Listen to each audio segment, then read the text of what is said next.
Bom dia para quem é de bom dia, boa noite para quem é da boa noite, 93 para quem é de 93, paz profunda para quem é de paz profunda. Sim, você viu certo, a gente está falando reiki e zosquia na mesma frase. Né? Para quem não sabe, reiki aí em posição de mãos, zosquia tem a ver com magia do caos, e como é que essas duas energias foram parar numa coisa só. E a gente está trazendo hoje para explicar para a gente comentar um pouquinho também, tem um livro sobre isso. Alguém que já veio aqui antes, já para falar de Maria Padilha, uma das mulheres mais respeitadas, mais conhecidas no métier ocultista brasileiro, e hoje à noite vai ser sensacional. Mas antes de chamar essa convidada aqui para o Boteco, pelo Projeto Mayhem, Rodrigo Lutarque. Salve, pessoal. Estou ansioso para saber como vai dar essa mistura. Diretamente do enoquiano.com.br, Ulisses Massad. Fala, galera. Boa noite a todos. Eu também estou nessa curiosidade para ver como é que essas coisas se misturam e se encaixam. Diretamente do Japão, Robson Belli. Ohayou gozaimasu para quem está aqui comigo, Konbawa para quem está no Brasil, Konnichiwa se estiver vendo isso à tarde do horário, e 93 para todos os cauístas. E Vestanox. Oi, gente, 93. Hoje é sim uma honra estar tendo uma aula de Verônica e eu tô super também curiosa sobre essa mistura aí. E diretamente do mortesubita.net, Thiago Tamosauskas. Boa noite, pessoal, tudo bom? Prazer estar aqui com vocês novamente. Prazer estar com a Verônica, que é sempre uma grande ocasião para aprendizado. Quando sempre a gente está perto dela, ouvir alguma coisa dela, é sempre muito bom. Para quem é desinformado e nunca ouviu falar da Verônica, eu vou dar uma lidinha aqui no currículo dela e passar a palavra para ela contar um pouquinho da história, né, de como é que ela primeiro se envolveu com o rei e como é que foi dando essa evolução. Bom, a Verônica Rivas, ela é uruguaia, radicada no Brasil, formada em filosofia, é autora e pesquisadora. Seus estudos cosmológicos e antropológicos estão focados nas práticas mágicas entre culturas orientais. Isso levou ela a se interessar por práticas de cura e da ligação disso com o meio ambiente. Aí ela enveredou pela parte do reiki, aí ela vai contar direitinho, e começou a trabalhar com essa integração. Ela também é iniciada no budismo esotérico e com foco na divindade conhecida como Kurukula. E atualmente sua pesquisa é focada nos espíritos e deidades femininas, nas tradições budistas, no tantrismo e na quimbanda. Ela tem um livro, agora é um momento ostentação, ela tem esse livrinho aqui, pela editora Via Sestra, Rainhas da Quimbanda, Rainha das Sete Cruzilhadas, Maria Padilha, escreveu junto com Humberto Maggi. E essa aqui, no caso, está autografada, porque eu peguei com ela lá no simpósio Citra Ahra, não sou bobo, mas hoje, recomendadíssimo, mas hoje ela vai falar aqui de um outro livro dela, que é o Reikiá. Quem quiser já ir lá no Clube dos Autores e comprar, é Reikiá, o Reikiá, como se fosse o Reikiá. Magia e Sigilos. Procura lá por esse nome ou por Verônica Rivas e ela vai contar direitinho para a gente do que se trata isso. Seja bem-vinda, Verônica. Muito obrigada a todos pelo convite, pela presença, por considerar meu trabalho também. E, bom, na verdade, é um prazer para mim falar desse que eu falo que sempre que é meu filho esquecido. Porque é tipo assim, ele sai um pouquinho da linha que eu me dediquei, né? Na verdade, eu comecei... minha primeira publicação, que foi com a autoria com Humberto Maggi, foi sobre Maria Padilha, né? Foi a minha primeira publicação mais seriamente, assim. E depois eu decidi fazer esse livro por uma história que aconteceu. Mas primeiro eu vou contar como é que eu cheguei ao Reiki, porque eu cheguei quando o Reiki chega Reiki chegou várias vezes, vamos dizer, chegou fracionado na minha vida. E a primeira vez, eu lembro que eu estava começando meus estudos de filosofia, né? Então, uma senhora que eu conheci, que vendia produtos esotéricos, eu já praticava, já estava dentro da prática do yoga, dessas coisas assim. Nesse momento, eu como que estava um pouco dentro do grupo do Yoga Sivananda, que é o yoga, eu estava um pouco enveredado para o lado da Vedanta, né? Então, essa pessoa me convidou para uma iniciação em Reiki. Eu perguntei o que era, porque eu não tinha ideia do que era Reiki. Então, ela me comentou que era um sistema de cura de imposição de mãos. Aí eu falei para ela, obrigada pelo convite, mas isso não é para mim. Ou seja, eu tinha uma mente muito lógica, não, para mim não é uma coisa com imposição de mãos e energia, essas coisas para mim não era uma coisa estranha. Tudo bem. Um tempo depois eu tentei, vamos dizer que a minha paixão por estudar antropologia eu ainda não fiz, mas eu sempre estava tentando fazer isso desde a filosofia, né? Me levou ao México.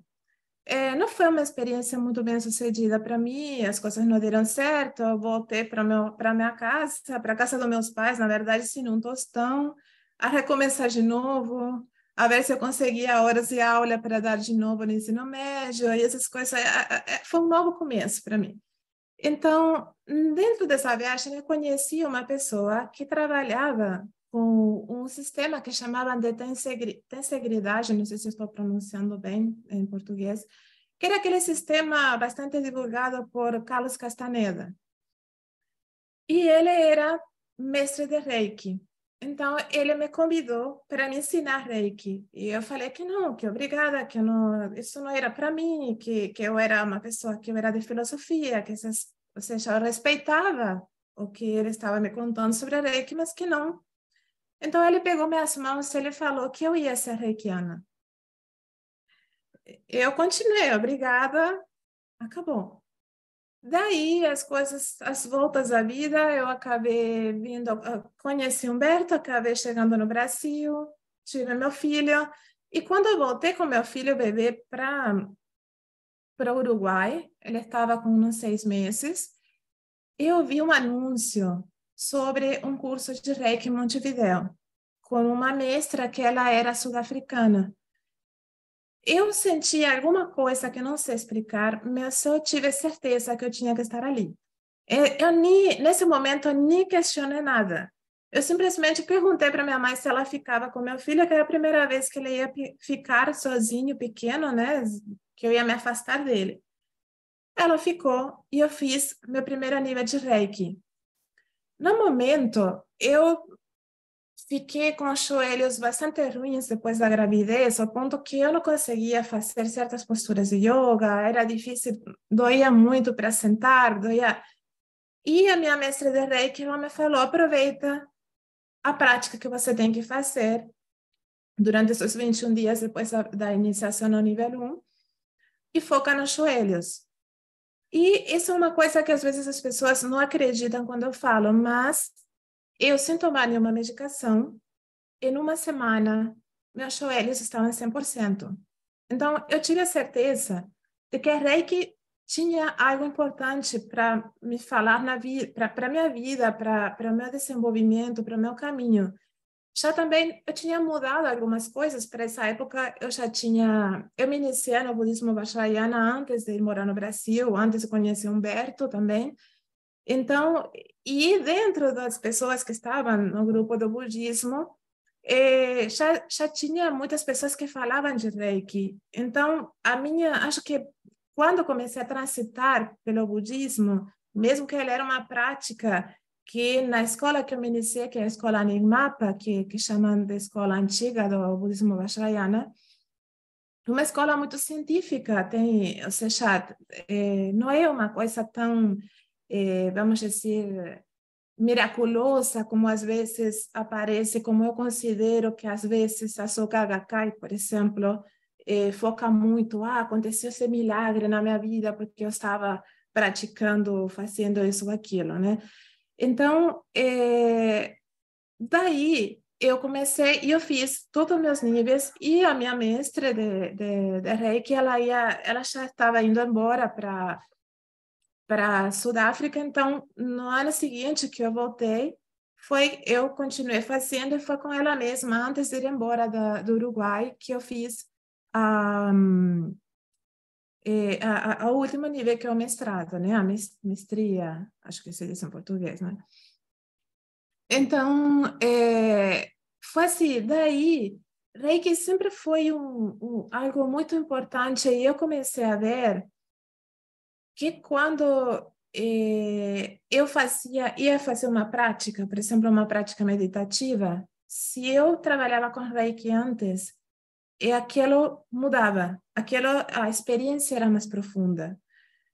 No momento, eu já, para esse tempo, já tinha me afastado do lugar onde eu comecei, onde eu me iniciei, na verdade, na Kimbanda também. Só que eu me afastei daquele terreiro, me afastei daquele grupo, mas eu nunca me afastei de Maria Padilha, que ela sempre foi, se manifestou e sempre foi, eu senti e sinto que ela era minha chefa enquanto eu estava ali, mas eu sempre sinto ela um espírito que está presente em todo, me guiando em todo, até na própria iniciação do budismo. No início, aquilo foi muito confuso para mim, pelo fato de que eu separava muito, então eu disse assim, esse Kimbanda só não pode estar, como é que ela está me guiando para coisas budistas, e hoje em dia eu já não penso desse jeito. Então, nesse caso, eu comecei a aplicar as técnicas, tudo o que eu tinha aprendido dentro do budismo, o estilo como a gente desenvolve um ritual, uma prática. Então, eu comecei a trabalhar com Maria Padilha dessa forma, a chamar ela, invocar ela, não do jeito específico como eu costumava fazer dentro da Kimbanda. E eu fazia uma preparação em mim do local com Reiki. E eu veia que a experiência mudava muito e eu conseguia ir muito mais profundo naquilo. Então, isso me levou a começar a pesquisar Reiki desde outro ponto de vista, não tanto do ponto de vista prático, que eu, além da minha professora, eu comecei a ler muitos livros, comecei a me comunicar com outros mestres, como é que eles praticavam. Então,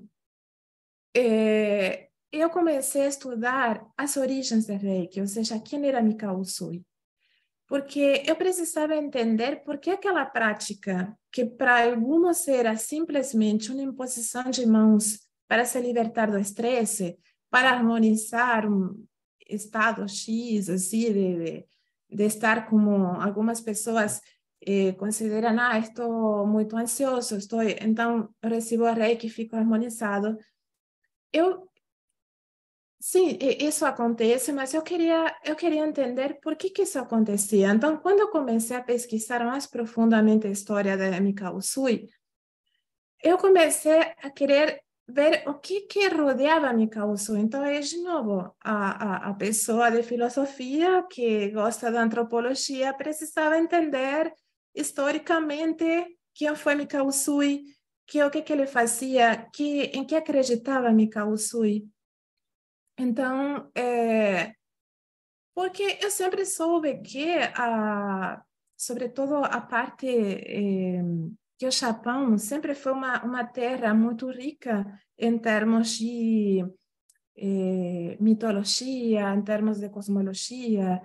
Então, obviamente que Mikao Usui era uma pessoa, um pesquisador, era uma pessoa que estava interessada em aprender, que tinha um grande interesse por aprender e que essa coisa tudo aquilo que ele aprendesse beneficiasse os outros, né? Era óbvio que ele não era alheio de todo aquele entorno cosmológico, mitológico que existia em Japão. Então, quando eu comecei a ver isso, eu comecei a entender Reiki desde outro ponto de vista.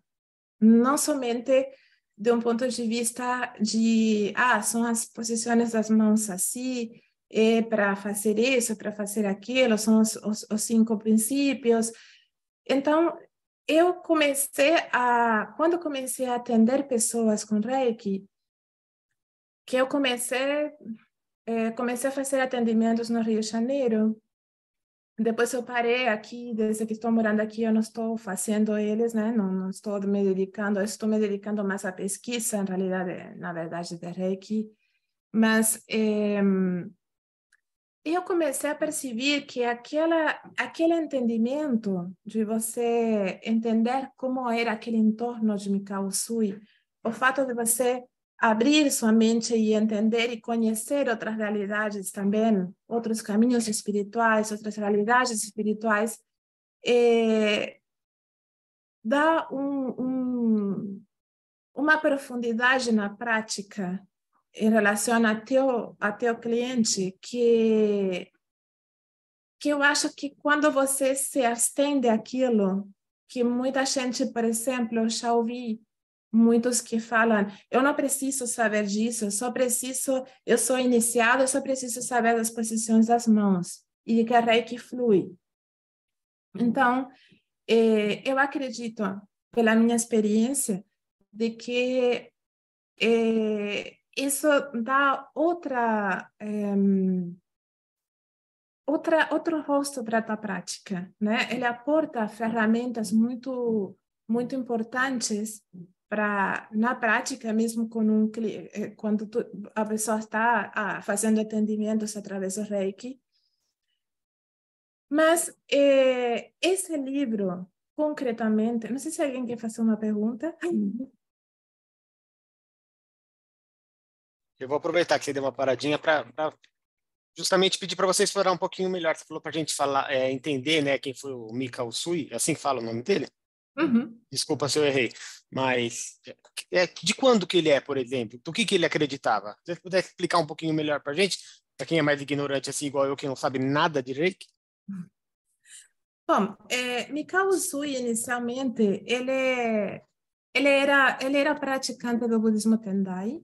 O budismo Tendai é uma escola do budismo Mahayana, ou seja, é uma escola que traz implícita em todo aquela ideal do Bodhisattva, né?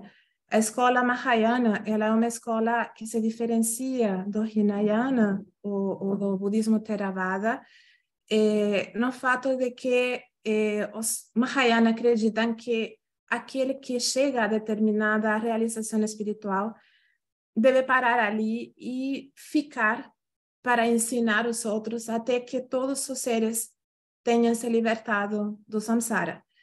Então, obviamente que isso era uma questão que permeava a mentalidade de Mikao Usui, porque isso era muito importante na prática dele.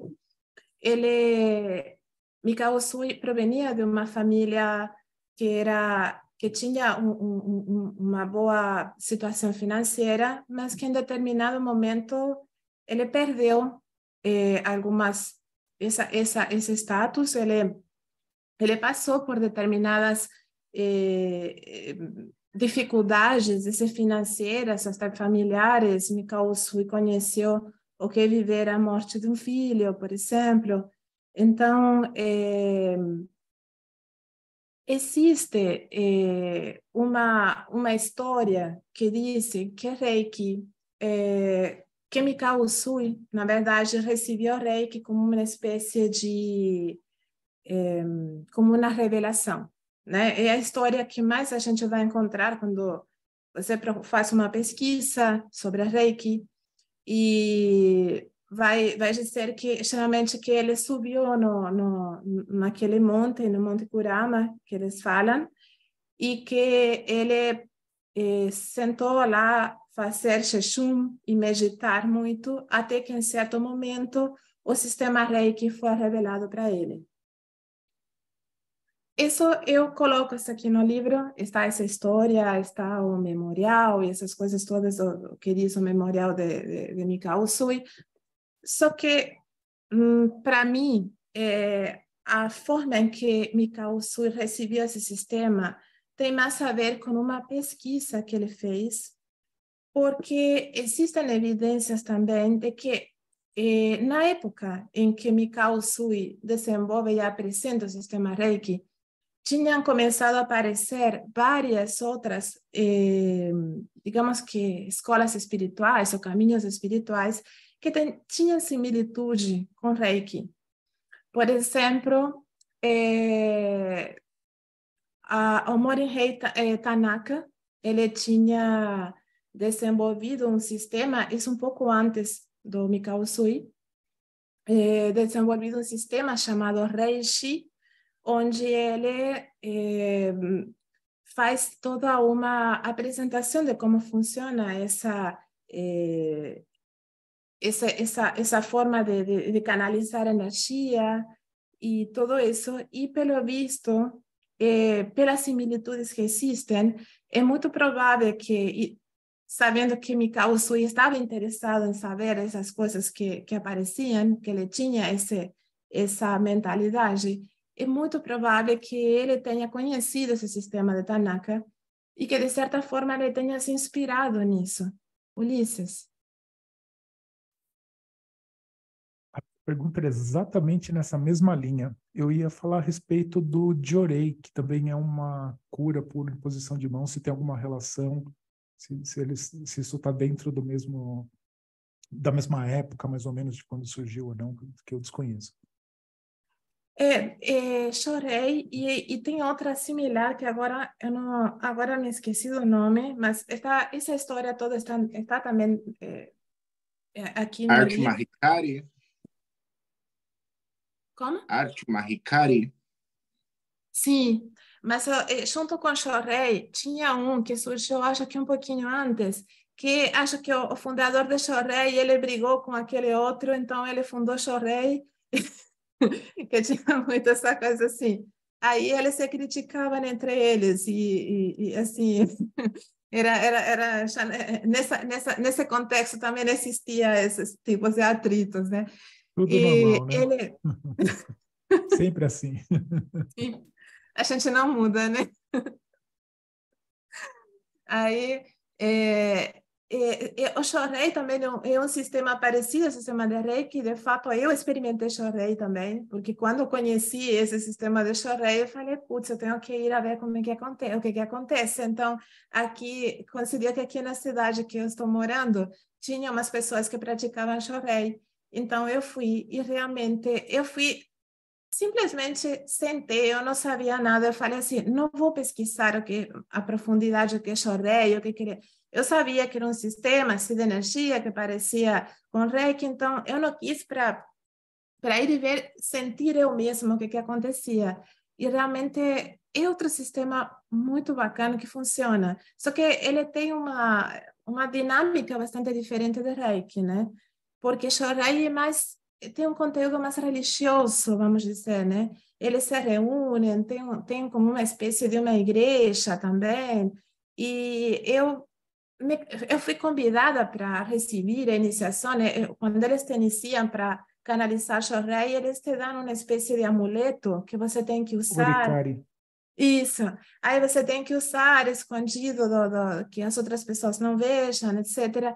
Mas essa coisa essa mentalidade, eu encontrei uma mentalidade muito de que isso tem que ser assim, você tem que ser assim, o outro está errado, então isso não bateu muito com minhas ideias e eu não quis, gostei de receber, depois continuar recebendo Shorei, mas eu não, até hoje não tive interesse de me iniciar em Shorei, né?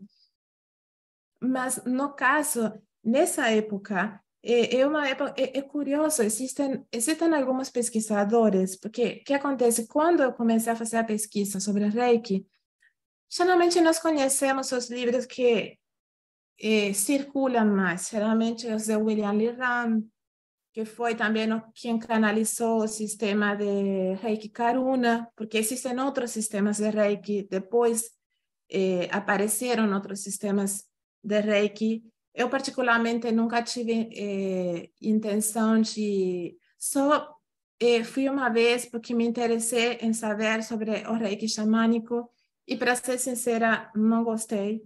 Eu fiz, mas eu nunca falo que eu fiz o Reiki xamânico, porque, assim, eu acabei recebendo iniciação, mas não, assim, não vibrou comigo, né? Eu não vou dizer que não existe, que não funciona, que simplesmente não vibrou comigo. Talvez tenha pessoas que canalizam muito bem o Reiki xamânico e O que acontece é que, para mim, já esse assunto de xamânico, às vezes, tende a ser um pouco problemático, porque é uma coisa muito geral, né? Então, você tem que delimitar, mas isso está baseado em que linha do xamanismo, etc., né?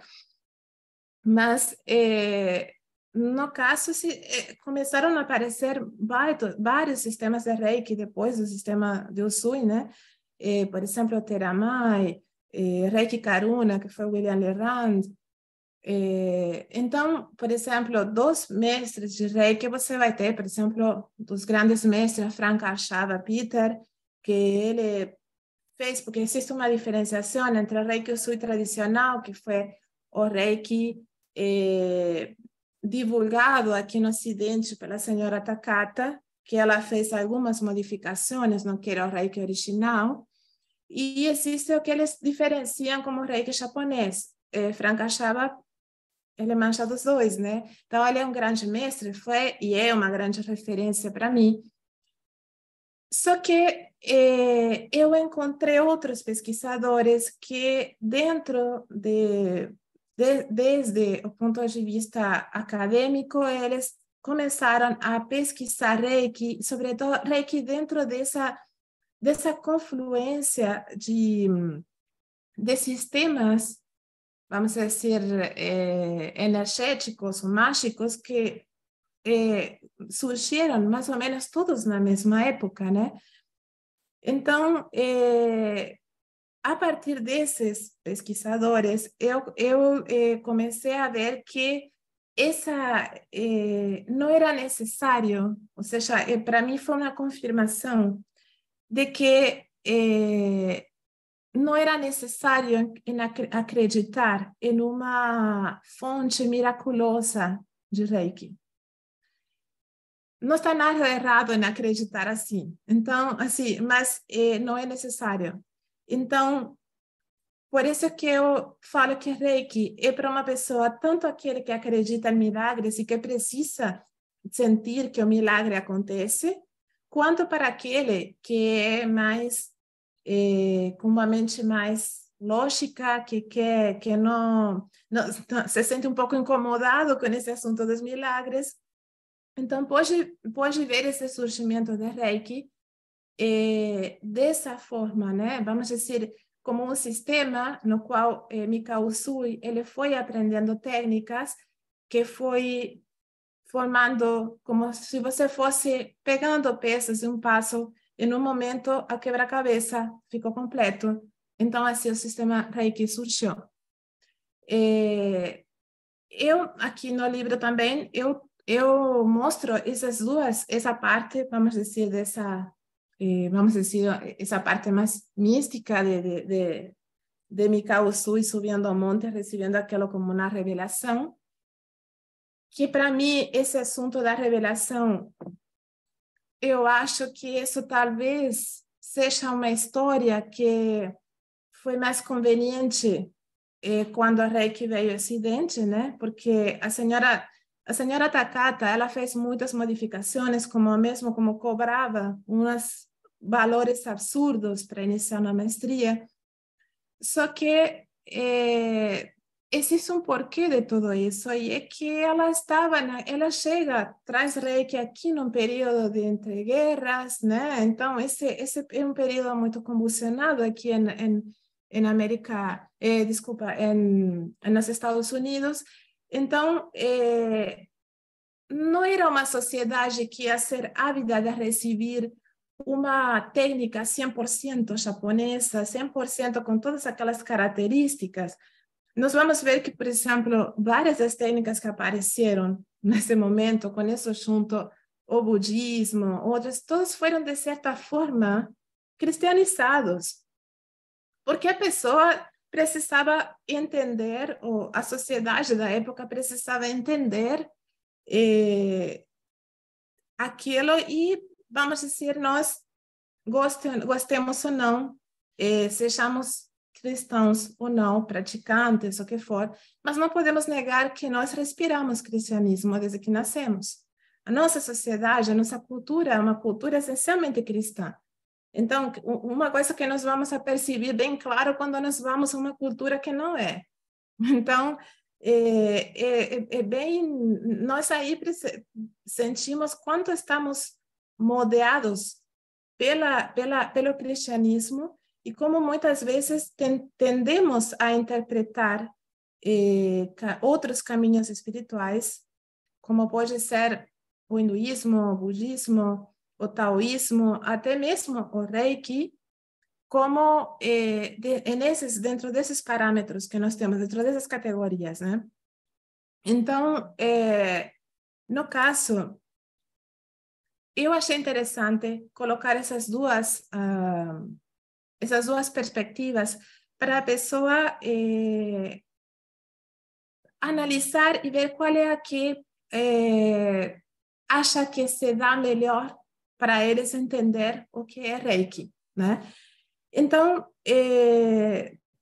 mas concretamente esse livro, ele ia ser um manual. Na verdade, eu fui convidada quando eu cheguei aqui em Itacaré, Bahia, por uma senhora que tinha um espaço em Ilhéus. Então, ela me convidou para trabalhar com Reiki, para dar palestras sobre Reiki. Só que ela tinha uma senhora lá, uma mestra de Reiki que trabalhava lá, e ela se sentiu muito incomodada com a minha presença. Cada vez que eu tentava dizer, bom, vamos fazer isso, e eu planificava, meu filho era pequeno, tinha que procurar alguém para ficar com ele, etc. Tinha que me deslocar até Ilhéus.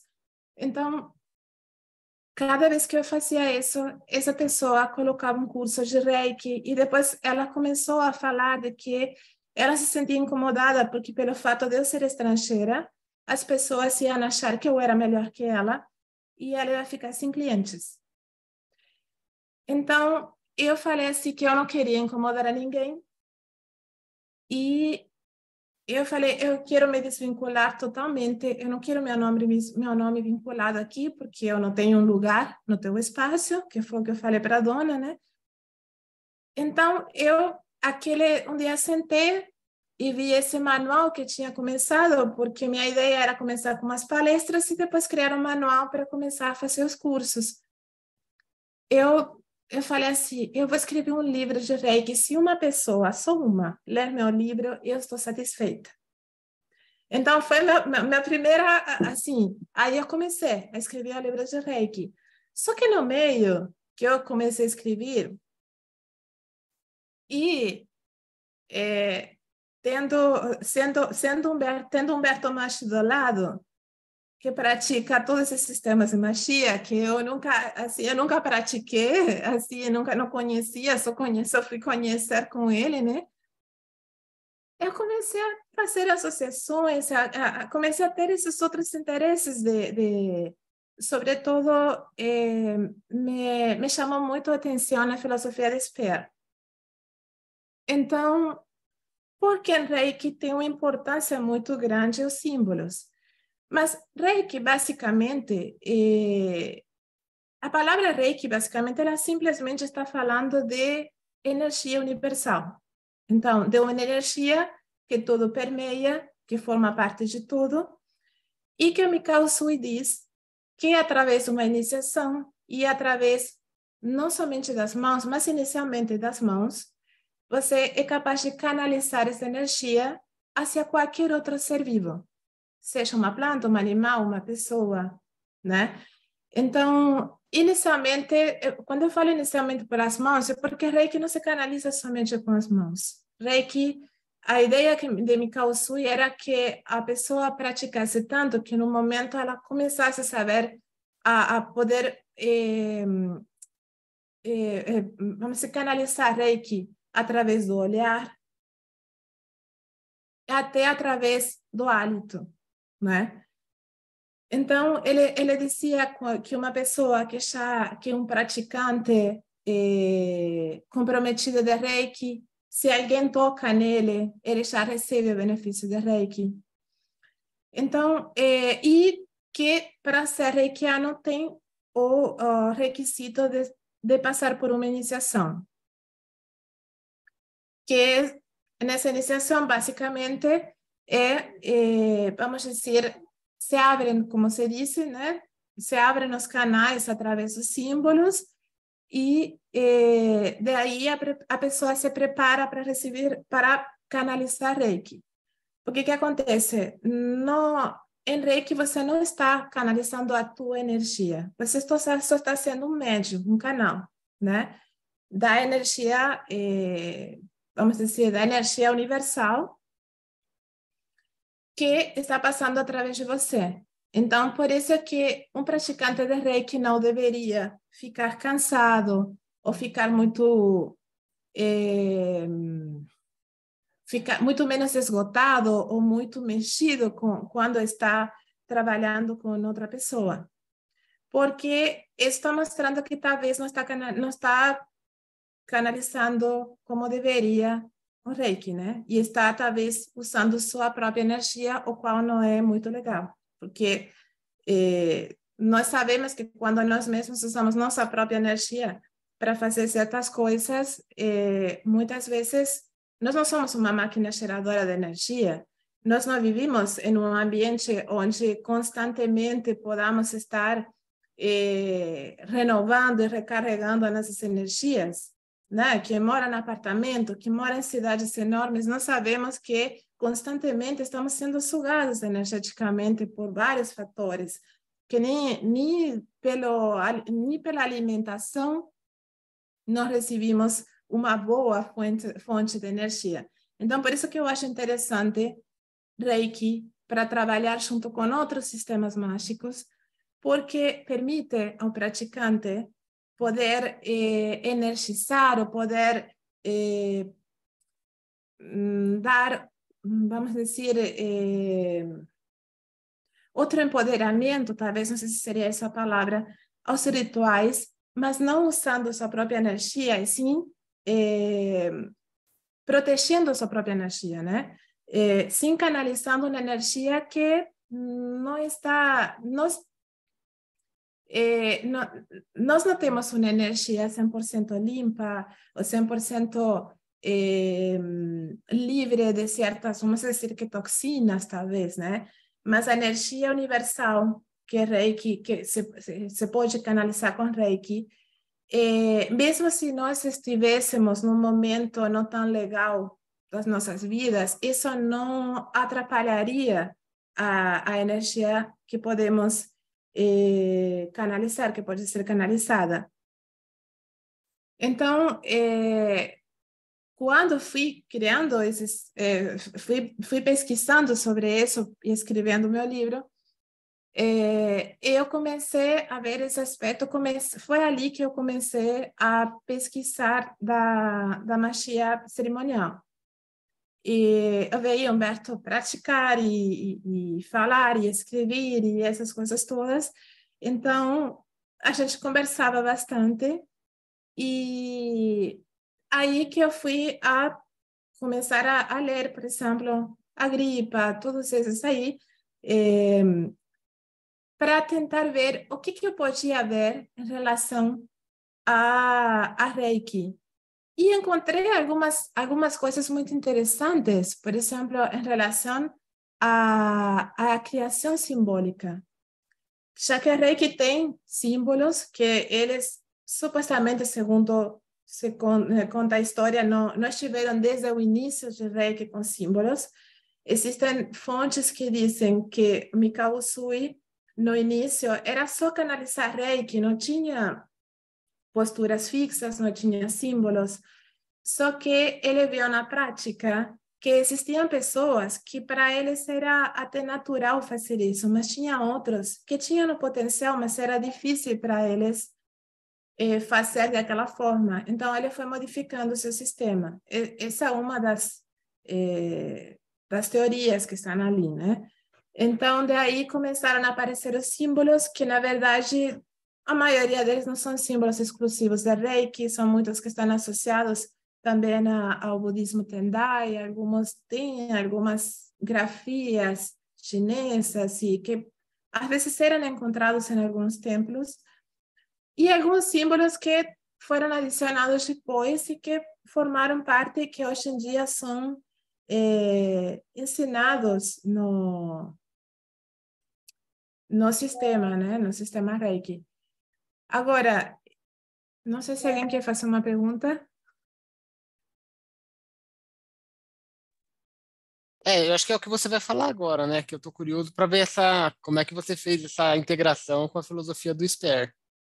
Eu ia, antes de fazer essa parte, explicar um pouquinho o que é o Zoskia. No meu entendimento, eu percebi aquilo como, vamos dizer, aquilo pelo qual o universo vibra, né? Uma energia que está presente em tudo, que obviamente eu encontrei que provavelmente Sper tirou aquilo de a parte do taoísmo, porque as definições e o que ele vai falar sobre isso tem muito a ver com o taoísmo, né? Com a visão do que é energia, do que é o Qi, o Chi, né? Então, eu também coloco aqui um capítulo que é todo falando sobre energia, sobre as definições de energia. Mas eu, na verdade, não me foquei muito exatamente em toda a filosofia de Speer, e sim nessa parte da importância de criar aqueles símbolos que eram símbolos, o sea, por exemplo, que queriam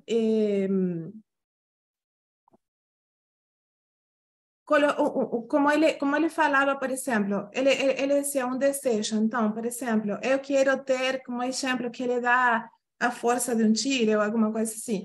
Então, assim, aí ele se estilizava aquele desejo, transformava num símbolo.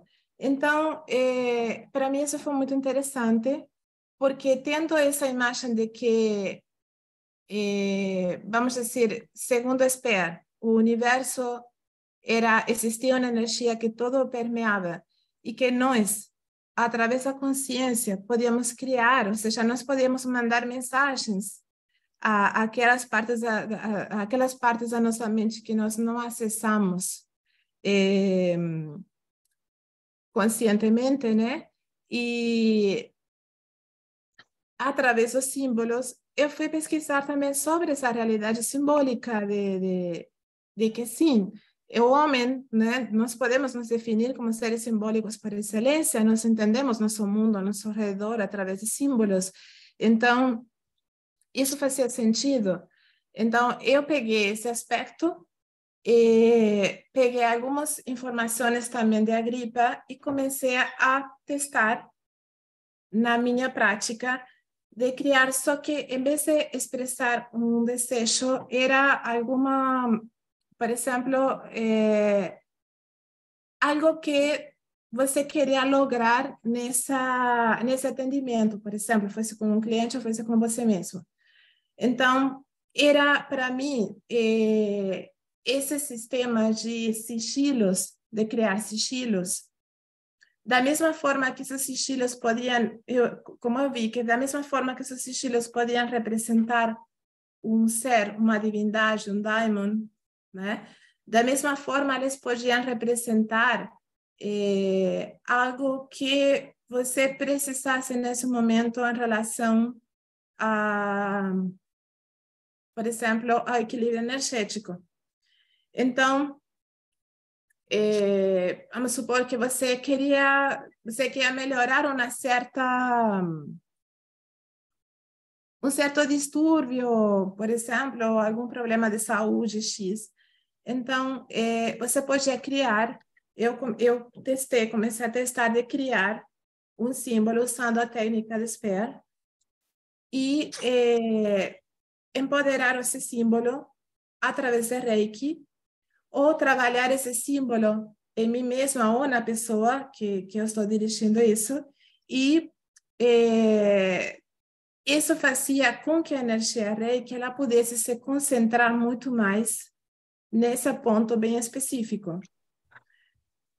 Só que alguns, logicamente, vão criticar o aspecto que dizem que existem quienes dizem que a energia Reiki não deveria ser dirigida, que ela é sábia e ela vai para onde ela quer.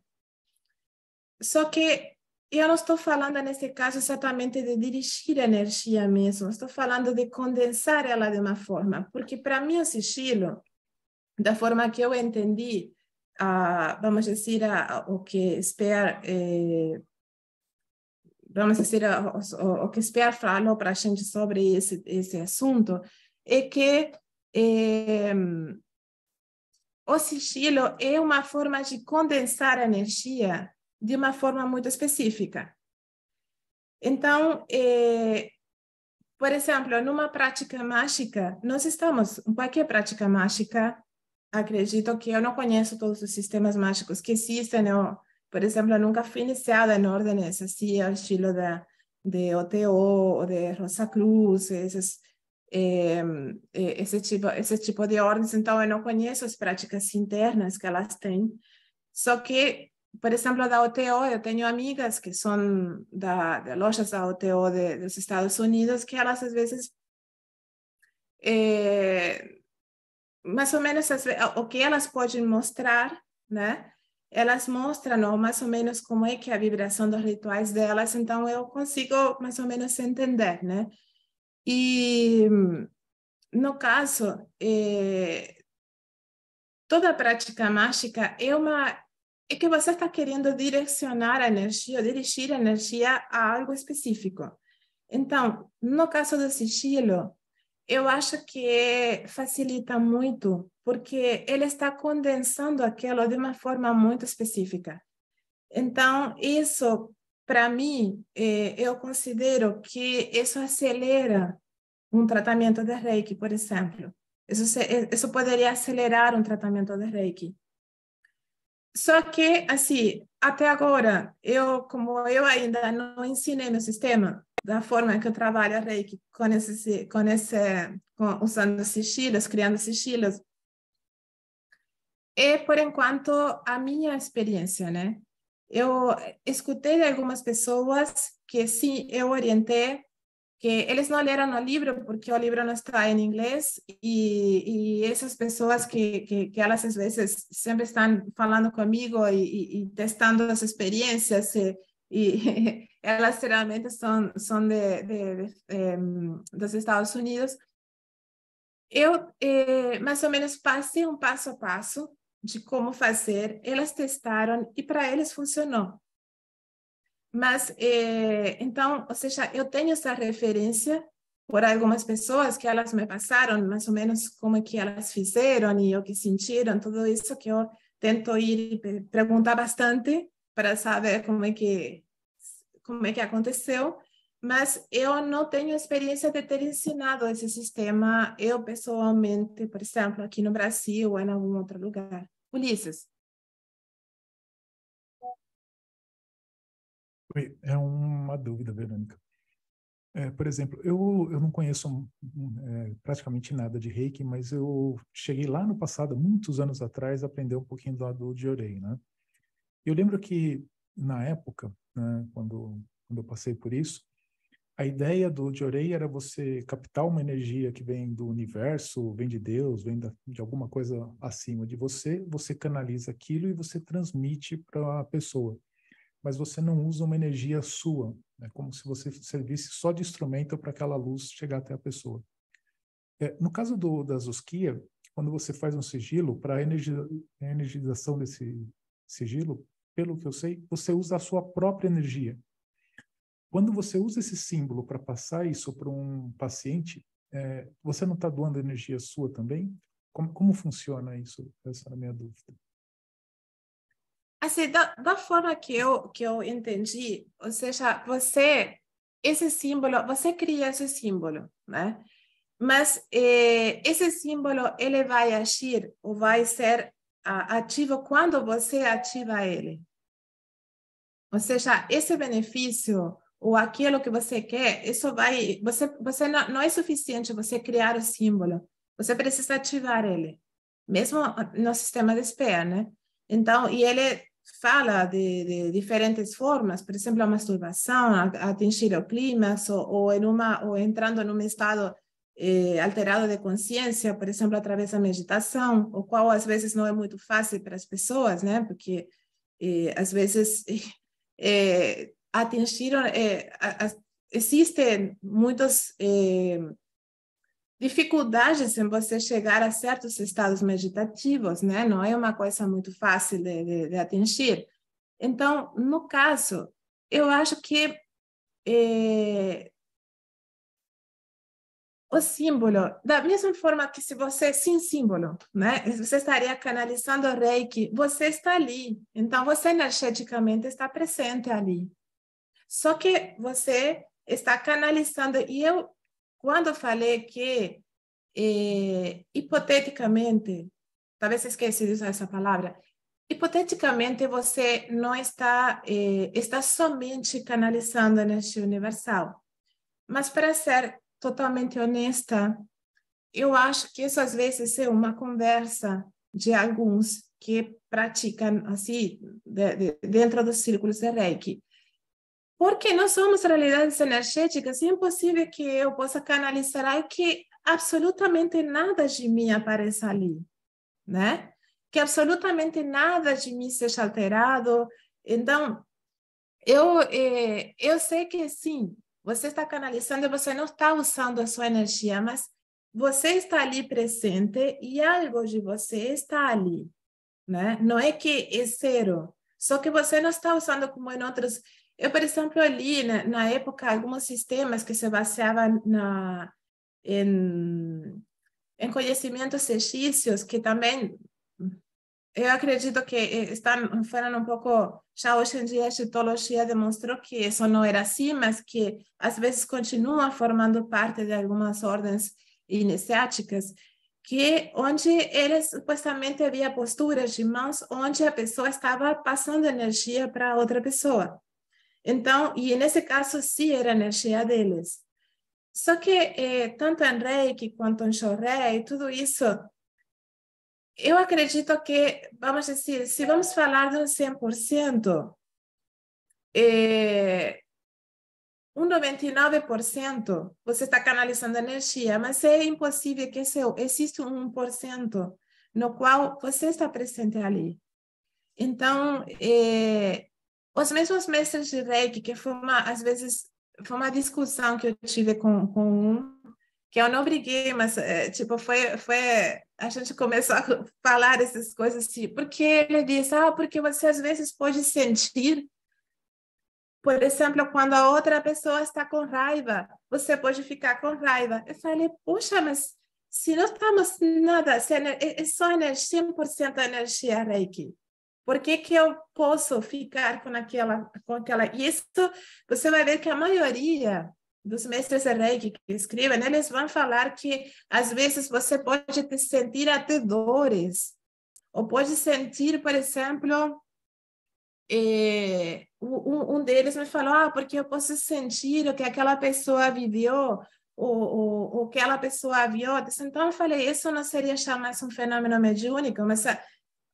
Vamos se tem a maior parte da comunidade da Reiki não quer nem saber de mediunidade, né? Para eles toda essa parte mediúnica, essa parte de trabalho com espíritos em Reiki é uma coisa que tá proibido para eles. Isso não é assim, Reiki, uma energia luminosa como que vibra do universo.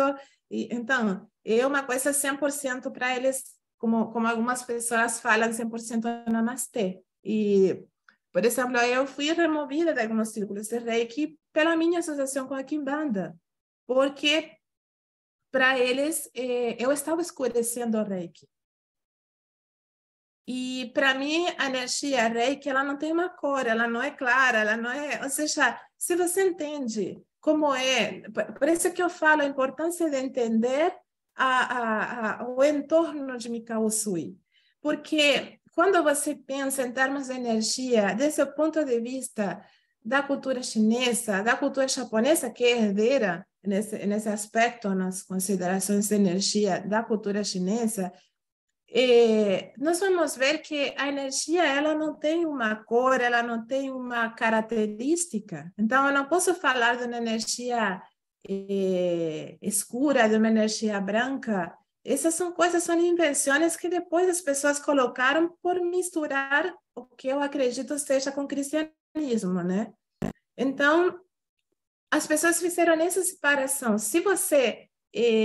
eu atendi, por exemplo, algumas pessoas que eram kardecistas, que foi uma coisa muito curiosa. Todas as pessoas que iam me procurar para atendimento de Reiki eram, curiosamente, pessoas kardecistas que estavam extremamente desestabilizados de energia, porque em algumas práticas kardecistas eles não sabem de rituais, por exemplo, de como você corta com aquela... Quando você está trabalhando aí, como você corta com aquilo, como que você faz um banimento, isso é para eles não é uma realidade que está na prática deles. Então, eles acabam tendo essas, vamos dizer, essas... de certa forma, a contaminação energética que vai se acumulando no corpo, neles mesmos, né? Então, por exemplo, eles não... para eles, não entendiam por que Reiki podia ajudar nisso, porque Reiki tem técnicas para você cortar com aquilo. Então, isso é outra coisa que também me diz que você não está 100% fora da canalização, porque se Reiki tem uma técnica que diz, ok, sempre quando você termina a prática, você alinha o corpo e você, depois que termina, você faz um corte. Pelo menos eu fui ensinada dessa forma. Você faz um corte, existe uma técnica que você corta, que chamam de banho seco, né? Que você faz um corte da energia. Se eu não estou... se eu não estou sendo, de certa forma... Se eu não estou, de alguma forma, presente naquela canalização, por que eu preciso cortar? Né? Então, mas esse tipo de coisas que, às vezes... eu acho que a gente precisa entender um pouco mais Reiki, essas partes das origens, sobretudo da forma de como eles, em que momento social, em que momento histórico, o que acreditava aquela pessoa, que ideias estavam permeando nessa época. É super importante para você entender esses detalhes e que a minha proposta, de novo, vou repetir, eu não estou criticando a prática de Reiki de outras pessoas, eu estou falando da minha só. Então, ou seja, a minha proposta é, aqui nesse livro, é um Reiki, é que esse livro seja um início de informações, que a pessoa se interesse por pesquisar mais, por praticar, por pesquisar, e que a pessoa possa ter uma visão de Reiki não desde um milagre.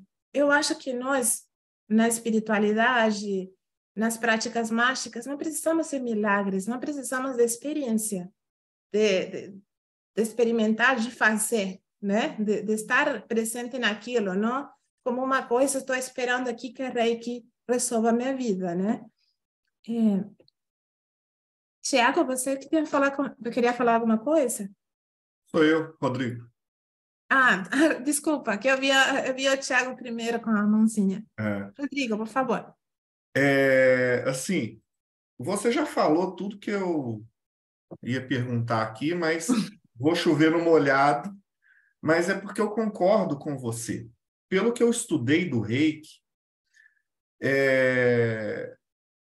Mikao Usui estava querendo iluminar. Ele não estava querendo criar um sistema de cura. E aí, quando ele atingiu a iluminação, segundo a linha que ele acreditava de budismo, ele precisava da confirmação, se não me engano, de 2 ou 3 pessoas que se iluminaram para poder confirmar a iluminação dele. E aí ele desce a montanha igual um doido, acaba machucando o pé, e aí é que ele coloca a mão e o negócio cura. Ele curava só por toque. Os símbolos é uma muleta para as pessoas que não atingiram a iluminação.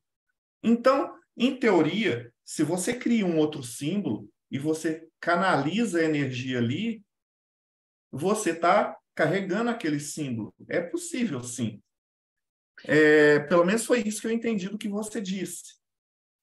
E uma outra prova disso é que surgiram depois outros sistemas de Reiki. Daí poderia estar aquela questão, será que esses sistemas são válidos? Será que não são válidos? Mas também, qual é o critério de validação disso? Né? Qual é o critério? Porque, por exemplo, de Mikao Usui, nós sabemos mais ou menos dessa história, tudo isso, mas eu particularmente não fui pesquisar muito sobre cada um dos sistemas. O livro praticamente não fala sobre isso. Mas, por exemplo, como você poderia... Um suposto critério de validação poderia ser o fato de que todo sistema Reiki ele tem que ser... Ele é transmitido através de iniciação. A linhagem. Você Então, tem que ter uma linhagem. existe um ênfase muito grande na linhagem. Então, basicamente, nós poderíamos dizer que se esse sistema é um sistema que se transmite através de uma linhagem, que necessita de uma iniciação, ele pode ser considerado um sistema Reiki. Poderia ser esse, talvez, um critério de validação. Mas existem muitos. Hoje em dia, temos até Reiki dos golfinhos. É inacreditável, mas temos. Existe Reiki dos golfinhos, existe Reiki do tigre de alguma coisa, existe Reiki do dragão de não sei que outra coisa, né? Ou seja, tem muito. Tem outra fonte muito interessante que foi uma inspiração para mim ler esse livro, que eu falei assim, olha, não estou tão maluca de usar Reiki dentro das minhas próprias práticas mágicas, foi o livro de Christopher Penczak, que se chama The Magic of Reiki. Eu não sei se ele está traduzido ao português, mas foi assim, esse livro de Christopher Penczak é um livro que eu recomendo para as pessoas, porque é outra visão. Christopher Penczak é uma pessoa que pratica bruxaria, etc., e ele utiliza o sistema Reiki, e ele faz uma pesquisa também de outros sistemas. E, curiosamente, na primeira vez que eu dei uma palestra na minha vida, que foi lá no Magical Women Conference, Christopher Penczak estava ali assistindo a minha palestra. Eu fiquei assim maravilhada. Fui dar um abraço nele e falei, eu prometi para ele que se esse menino aqui for traduzido para o inglês, a primeira cópia para ele. Então, assim, foi uma inspiração para mim, porque ele elucida muito desses tópicos, só que no caso, eu, por exemplo, da Wicca, eu somente sei mais ou menos um conceito básico geral. Eu nunca pratiquei Wicca e nunca estive muito assim em contato com pessoas que me contassem muito da prática da Wicca. Então, mas ele associa o Reiki nas práticas wiccanas. Então, eu achei interessante também essa associação. Mas sim, no início, os símbolos, ele mesmo percebeu que o símbolo era uma forma de fazer vibrar a energia de uma forma que a outra pessoa conseguisse abrir esses canais, né? Porque, lógico, ele abriu os canais de outra forma, uma prática de anos, né? Então, é impossível que nós fazemos uma iniciação numa pessoa e que você automaticamente fica iluminado. Não é impossível, mas, ou seja, é muito pouco provável, né? Então, sobretudo dentro do budismo, a prática de iluminação, chegar à iluminação ou chegar a um estado desperto ou a uma consciência búdica é produto de uma prática bem focada, bem centrada e muito disciplinada, né? Tiago? O que eu queria é bater justamente nessa tecla da iniciação, né? Porque você mostrou para nós duas visões, né? Uma tradicional, religiosa, outra histórica e social. E a questão que fica para mim, como um outsider, é quem iniciou o Mikao Usui na visão materialista da coisa? E aí fica aquela pergunta, né? E eu pergunto isso por quê? quem comprar o seu livro, ele foi destinado para quem? Para quem já é iniciado, para quem busca iniciação ou para quem busca alguma coisa alternativa? Bom, vou começar pela primeira parte. Esse assunto foi uma discussão que eu tive também. Eu vou trazer outra vivência que eu tive, de que foi quando fui iniciada no budismo Vajrayana, eu fui orientada a praticar com uma determinada divindade, que foi Tara Vermelha, né? Eu fui orientada a receber diretamente a iniciação de Tara Vermelha, a fazer essa iniciação, trabalhar nisso ali. No budismo Vajrayana, qualquer das escolas do budismo esotérico, você precisa de iniciação para fazer as práticas.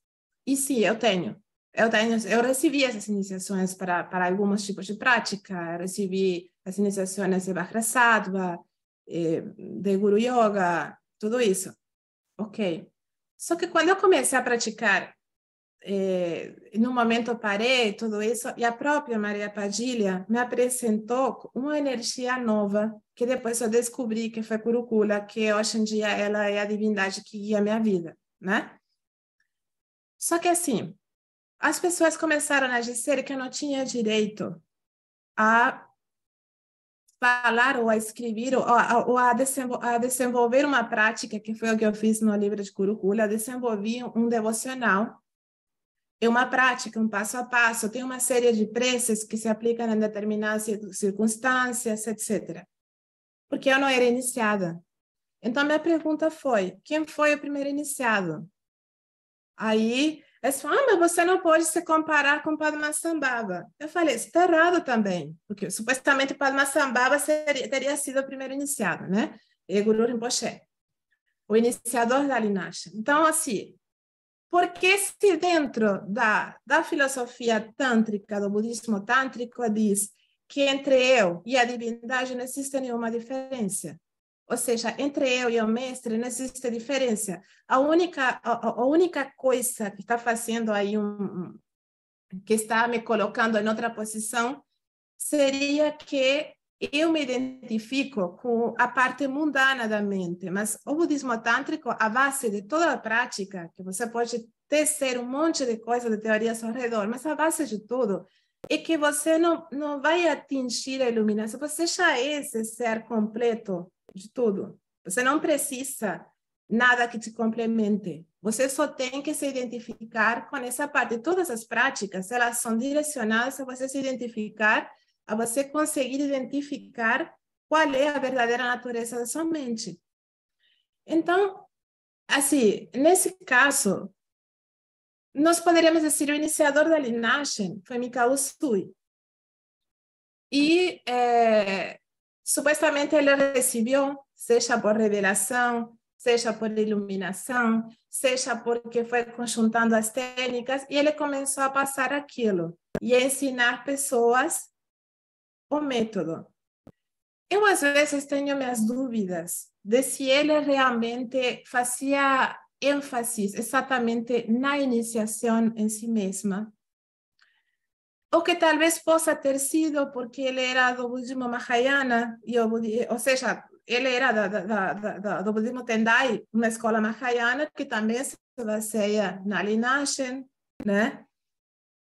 Mas eu tenho minhas dúvidas, porque às vezes, e sim, você muitas vezes poderia perguntar, será que eu não posso canalizar Reiki sem ter iniciação? Sem passar pela iniciação do mestre? A maioria dos mestres de Reiki vão dizer que não, né? Agora, no meu caso, eu que sempre me caracterizei por ser rebelde nessas coisas todas, e eu falei que eu tinha, por exemplo, no caso do Kurukula, eu falei que eu tinha todo o direito, porque eu sentia meu contato com a divindade, eles não podiam mensurar isso. Qual era o critério de avaliação deles com isso? Então, assim, depois, quando eu comecei a ver que essa prática de Kurukula também funcionava para outras pessoas, eu falei, poxa, eu nunca estive contra as iniciações, mas agora, o fato de você, muitas vezes existe, eu acho, e acho que a comunidade de Reiki vai me odiar muito pelo que eu vou falar, mas assim, eu acho que às vezes existe aquilo de dizer, eu tenho que vender um curso, eu tenho que ligar essa pessoa a mim. Eu já escutei muitas pessoas, por exemplo, que vieram me perguntar, eu me iniciei no nível 1 com fulana, mas se eu quero me iniciar com aquela outra lá que eu conheci, a fulana me falou que vão acontecer coisas ruins comigo, que eu vou ter espíritos me perseguindo, que eu vou ter... Então, o que é isso? Isso não está presente em Mikao Usui. De onde que um budista Tendai ia falar isso? Então, isso é uma coisa tirada da cabeça do outro, que ele quer manter esse que já que se iniciou no nível 1, que se inicie no resto, porque também, de alguma forma, eu sei que tem pessoas se iniciando de graça, mas não sei como é o conteúdo que passa, né? E, sinceramente, eu não fui pesquisar como são os cursos de Reiki. Acho também uma invasão da privacidade da pessoa, cada um faz o que sente, e nós chegamos aos conteúdos que nós talvez merecemos, bom, talvez chegamos a um conteúdo não tão bom, mas aí vamos avaliando e vamos crescendo também dessa forma. Acho que todos são caminhos válidos de crescimento, né? Mas,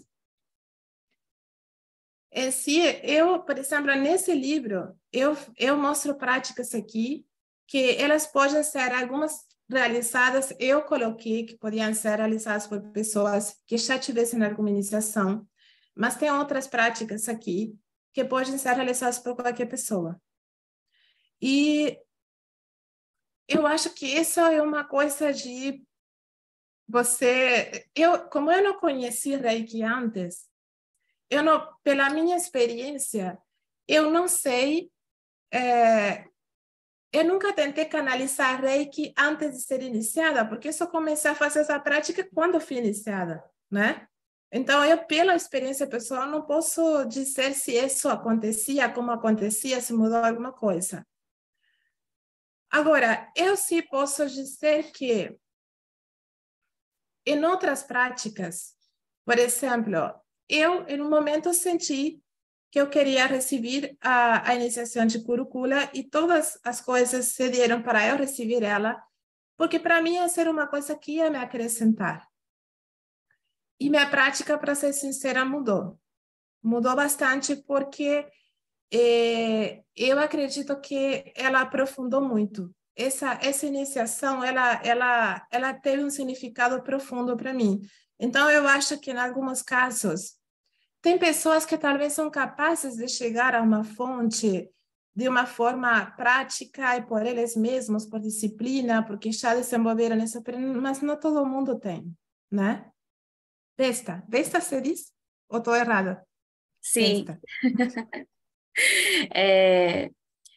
Primeiro, eu achei maravilhoso tudo que você disse, concordo em número, gênero e grau.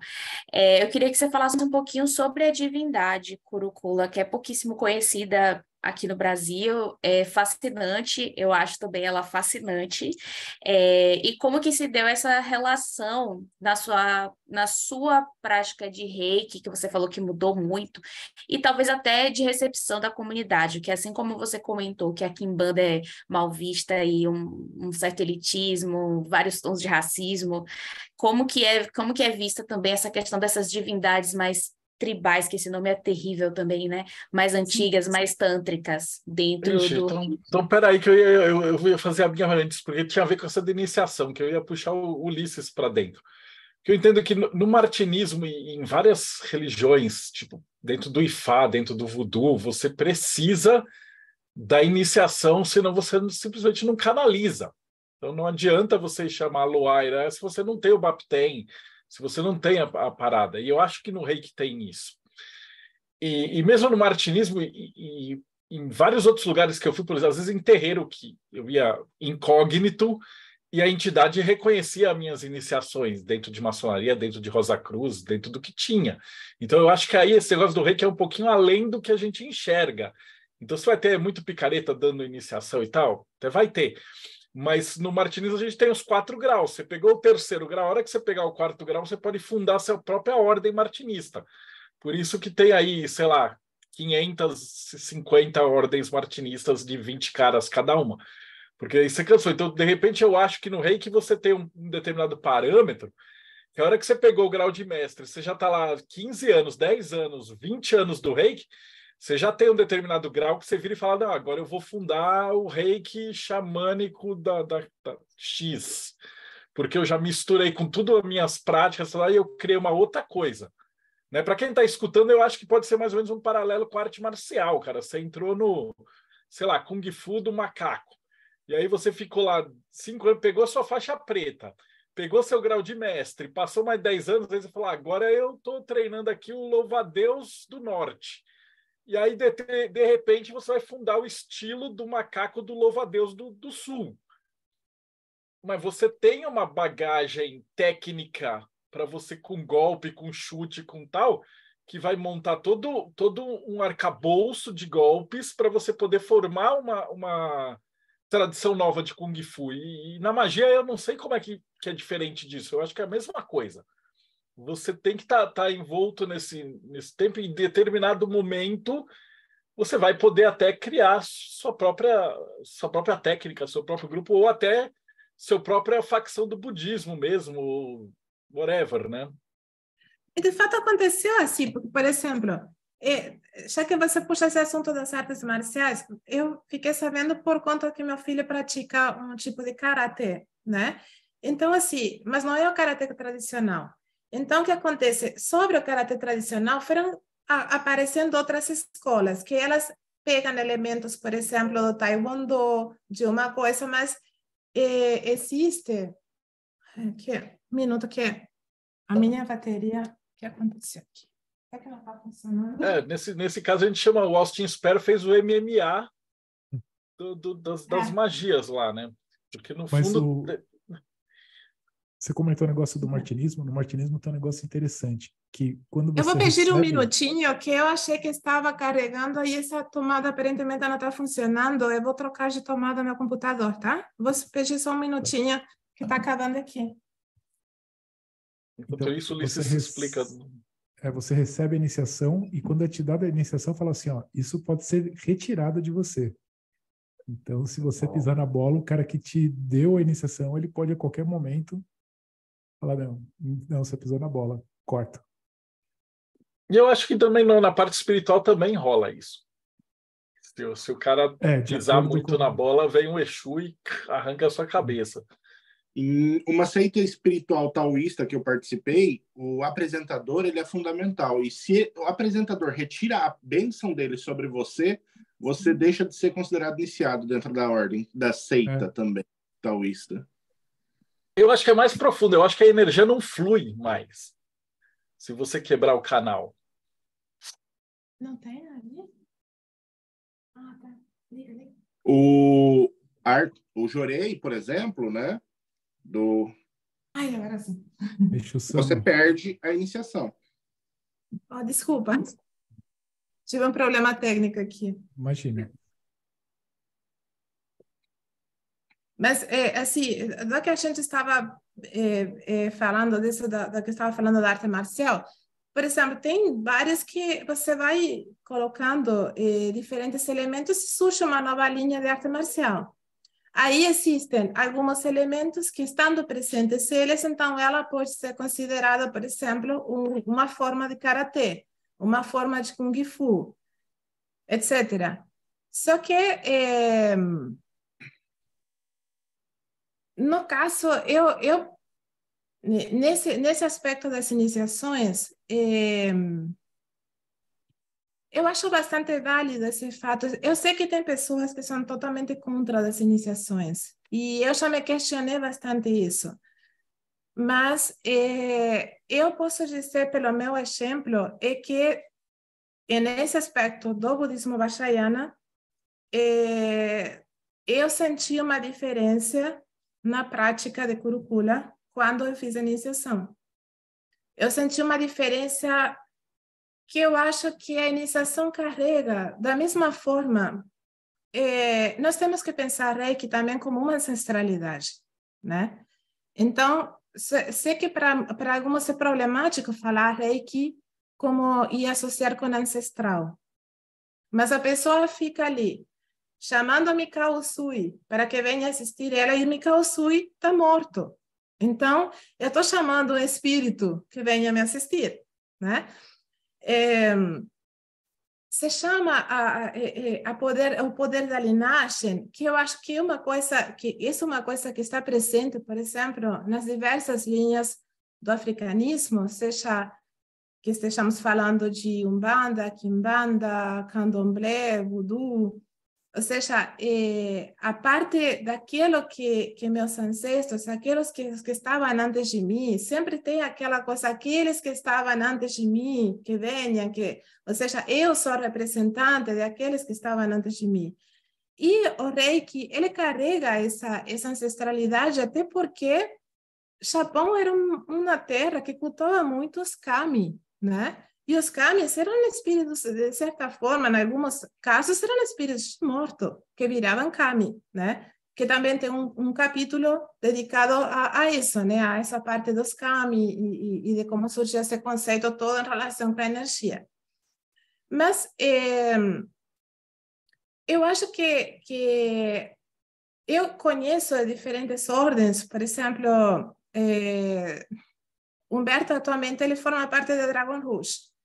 Aí, a Dragon Rouge, ela é uma ordem também iniciática. Existem muitas ordens iniciáticas hoje. E elas têm, ou seja, o iniciado, pelo que as pessoas me contam sobre o que acontece, eu, para ser sincera, nunca me iniciei numa ordem, né? Então, eu não posso falar pela minha experiência. Mas eu percebo que eles sentem, eu já, como eu falei, eu estou em contato com esses que são uma ordem, são muitas mulheres que está lá nos Estados Unidos, a OTO, que geralmente aqui um pouco mais, acho que é a líder delas, mais ou menos aí a Harper Face. Elas são, a parte iniciática, a parte de iniciação é muito importante para elas, né? E elas contam que muda, assim, muda a percepção, muda a prática, muda como eles percebem vamos dizer, como eles sentem as divindades com as que eles trabalham, ou seja, a divindade começa a se manifestar de outra forma. E isso é uma coisa válida, porque, por exemplo, e aqui vou colocar junto com a pergunta que a Vesta fez, porque, por exemplo, quando nós começamos a perceber, que foi uma coisa um pouco da minha experiência, eu senti a curúcula, quando eu comecei a praticar, eu sentia ela muito, a energia dela, eu me identifiquei muito com todas as características dela, ela vibrou diretamente comigo, era exatamente aquilo que eu estava procurando, né? Então, mas eu sempre conseguia ver aquilo como algo exterior a mim, né? Quando eu me iniciei, mesmo até quando eu escrevi o devocional, porque o livro que eu publiquei, Curúcula, sim, tem uma primeira parte, que é toda a parte histórica das origens de Curúcula, e a segunda um devocional, porque inicialmente esse livro foi um devocional que eu escrevi para ela, que eu queria oferecer alguma coisa para ela, e eu falei assim, o que eu acho que eu sei fazer é escrever, então vou escrever um devocional.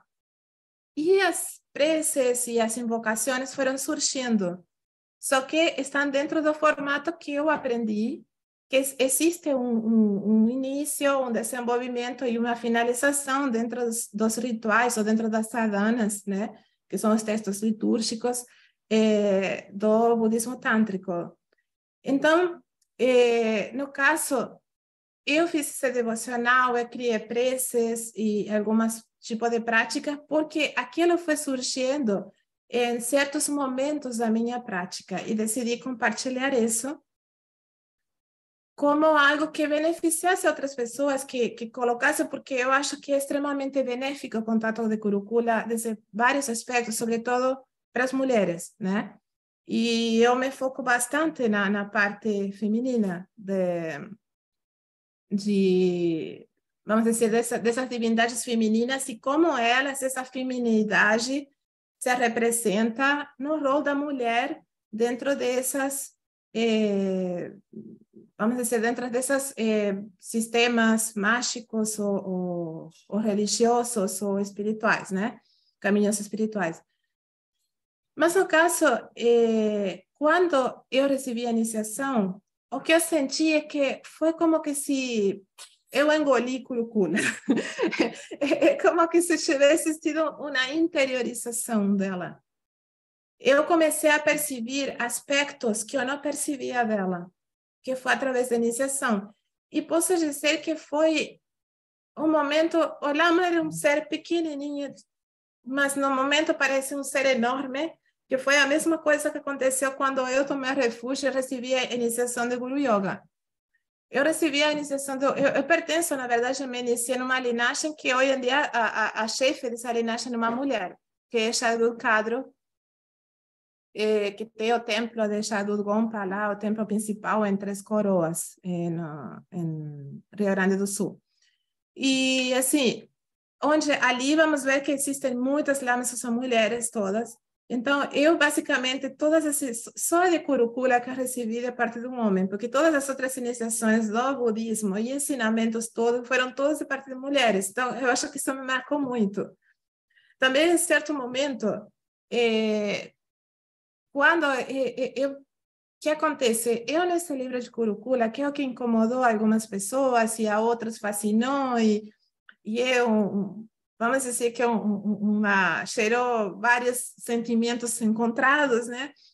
Porque, assim, eu falei assim, é fácil você dizer, eu tenho as condições, eu estou aqui, eu estou bem financeiramente, eu posso ir lá no templo, pagar uma iniciação caríssima e fazer e ter e assim seguir no budismo e fazer aquilo e me dedicar, estar ali me dedicando horas e horas na prática, mas na verdade isso não é a realidade de muitas mulheres.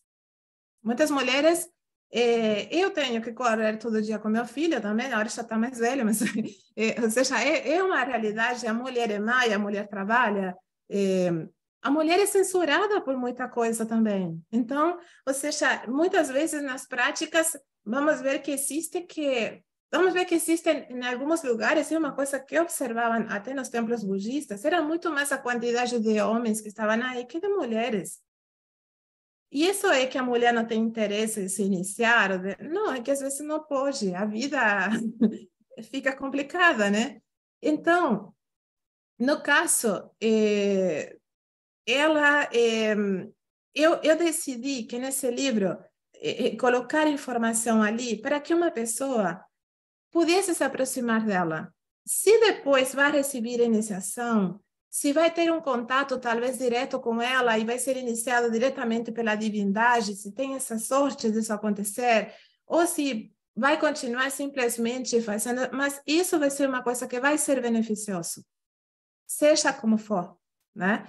Então, assim, a ideia era colocar Kurukula na mão de todas as pessoas, porque eu acho que é extremamente beneficiosa, que ela é uma divindade que tem, sobretudo, uma divindade que sempre esteve relacionada nas suas características tribais, né?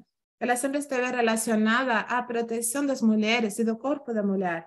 Por exemplo, existe um conjunto de textos ritualísticos dedicados a ela, que se chama Sadhanamala, que ela, vamos ver ali, vamos encontrar vários tipos de práticas onde ela está relacionada, sobretudo, aos órgãos sexuais da mulher, a proteção disso, a cura de doenças ou de desequilíbrios causados nos órgãos sexuais femininos, na proteção da mulher frente a outras circunstâncias. É lógico que ali diz, foram textos que foi escrito por fulano. Fulano talvez recopilou esses textos, mas eu não acredito que não teve nenhuma mulher que escrevesse um texto, um mini ritual para Kurukula. Só que, logicamente, eram comunidades enormes, aí começavam a escrever, e nós não vamos esquecer que estávamos na Índia, em certas épocas, onde a mulher não era muito, vamos dizer, todas essas comunidades eram de predominância masculina, né? O próprio budismo, ela demorou na mulher poder ser admitida dentro do budismo, né? Geralmente eram práticas todas de homens, né? O budismo inicial, na época ainda do Buda histórico, eram práticas que se realizavam entre os homens, né? E só que acho que foi essa é uma história que conta muito o budismo Zen, que acho que eles têm uma data de celebração dessa mulher, que agora fugiu da minha mente o nome dela, que ela foi, se não me engano, ela foi a tia do Buda histórico, do Buda Sakyamuni, que ela foi a primeira mulher a ser aceitada pelo Buda. Então, ela, no budismo Zen, sobretudo nas sangas que são principalmente que são de mais mulheres, assim, ela tem uma data que é uma data de celebração importante para eles, porque ela foi a primeira mulher a ser monja, né? Mas também Kurukula, como divindade tribal, que muitas vezes as pessoas falam, você está se apropriando de Kurukula, Kurukula é budista, como é que você diz que uma pessoa da Kimbanda pode cultuar a Kurukula? Como é que uma pessoa católica pode cultuar Kurukula? Então, assim, é meio problemático falar de apropriação, quando nós sabemos que todas as divindades que formam, ou pelo menos a maior parte das divindades que formam parte do budismo tântrico, são indianas, são do hinduísmo, né? Então, por que eu estou me apropriando de Kurukula? Os primeiros que se apropriaram foram eles, na verdade, né? Então, é uma questão bastante... Mas o que acontece é que, assim, de novo, eu acho que nós, quando estamos assim, entramos, seja uma ordem, seja um caminho espiritual, seja mesmo uma religião, nós não podemos entrar e ficar assim, como que se nós fôssemos um depósito de tudo aquilo e através daquilo falamos que sim e seguimos aquilo assim, como se questionar fosse um problema. Então, parece que estamos com uma mentalidade da época medieval, que nós não podíamos questionar a existência de Deus ou o fato de que Deus era isso ou aquilo. Então, eu acho que ainda hoje, em muitas comunidades assim, do budismo, é uma coisa que eu observei bastante, e essa é uma coisa que se estende às comunidades de Reiki também, é como que você tem que aceitar as coisas sem questionar, sem perguntar, sem fazer. Então, assim, eu sempre fiquei com aquela frase que sempre uso em várias coisas, que Sadhu Rinpoche, quem foi que iniciou a Sangha, na qual eu me iniciei aqui no Brasil, ele falava assim, se você entra num caminho espiritual e acha que você não pode questionar nada, você não pode perguntar ao Lama, você não pode questionar alguma coisa da doutrina, do que está ensinando, então você está se tornando um cachorro bem adestrado. Então, assim, a ideia é que, no caso de Reiki, eu vejo que as pessoas padronizaram certas práticas, tipo, com certos elementos. Reiki é uma prática do bem, então, se já falam que a Kimbanda não é, então, por definição, Reiki não pode estar associada a Kimbanda é do mal. Se a pessoa cultua divindades, por exemplo, a estilo de quem cultua Lilith, Hecate, etc., já também não, porque são divindades escuras. Então, não, eu posso ser... aí você vai encontrar gente que diz, mas eu cultuo Kali. Então, você perguntaria, claro, sim, porque Kali é uma mãe bondosa, bonitinha, boazinha, né? Aí, por exemplo, porque tem gente cultuando Chamunda, por exemplo, dando uma sanzinha para Chamunda e falando tudo isso e também é tudo namastê, tudo. Mas Chamunda a Chamunda se dava, rolava, corria sangue, rios de sangue oferecendo para Chamunda. Então, não nós podemos esquecer, e eu acho que as pessoas às vezes têm a necessidade de fantasiar com aquilo. E, de novo, eu acredito que a nossa mentalidade cristã, que sempre está ali, diferenciando o que é bom, o que é ruim, é o que é escuro do que é claro. Então, assim, não existe uma Hecate escura, uma Hecate clara, existe uma Hecate. Ou seja, não existe uma Kurukula escura, uma Kurukula clara, porque Kurukula é aquela que pode dar o conhecimento, que pode inspirar tudo aquilo, mas é aquela que também mata um inimigo. Existiam rituais onde Curúcula era chamada para matar um inimigo. E as pessoas falavam muito desses rituais. Tudo bem, eu ainda não escutei de ninguém matando ninguém com reiki, nem tentando fazer isso. Mas, assim, para mim, da forma que eu entendo, e como está, aparece aí no livro, é assim, reiki é um sistema que não interessa qual é a religião, eu associei ele, mais que com Axé do Caos, eu associei ele mais com a criação desses estilos, com a parte, vamos dizer, você poder condensar uma necessidade ou uma perspectiva que você quer atingir, um objetivo que você quer atingir. Então, mas que está ali como uma prática auxiliar, não somente... Reiki não forma parte de um certo círculo luminoso, branco, porque até eu não acredito na gente do branco, vamos dizer, na gente como alguns que falam, da Irmandade Branca, já teve gente associando a Reiki, Mikao Usui com a Irmandade Branca. Eu nunca fui a pesquisar muito da Irmandade Branca, mas só que ali por cima, sinceramente, não batia comigo, né? Mas, no caso, o Reiki não está somente para isso. O Reiki é uma ferramenta ótima. Você, por exemplo, até a pessoa que é iniciada de uma ordem vai fazer um ritual ou vai passar por uma iniciação, eu acho que a prática de Reiki, receber Reiki, é uma excelente preparação do corpo físico, da mente. As meditações, que algumas eu compartilho aqui, de Reiki, são meditações simples, que qualquer pessoa pode fazer. Eu acho que nós podemos tomar um contato, ir adquirindo um contato com o Reiki fora da iniciação. E depois a gente vai sentindo o que a gente vai necessitando.